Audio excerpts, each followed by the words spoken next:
Hello there, Namaste. This is Karishma Ahuja. Today, let's talk about health.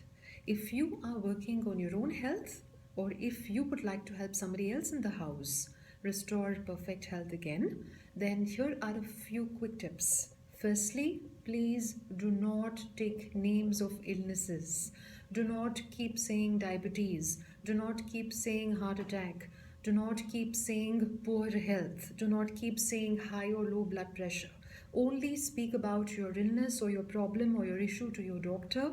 There is no point taking names of your issues or problems because you're further adding energy to them.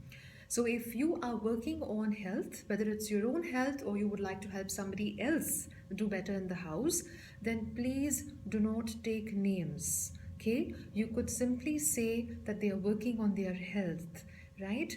And if somebody asks you how you are doing or how somebody else is doing, you could simply briefly say getting better and better. Okay, this is going to further impress your own subconscious mind that you are working towards your perfect health. The second thing I recommend is writing the words restore perfect health immediately. Now, what you could do is you could write these words on a piece of paper, stick them on your mirror, and even put these words under your pillow.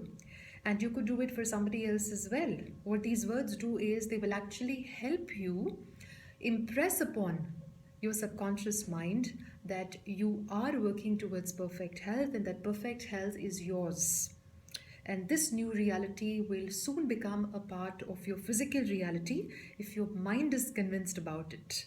So please keep these two simple but very powerful tips in mind, and you will well be on your way to perfect health. This is Karishma Ahuja wishing all of you wonderful health.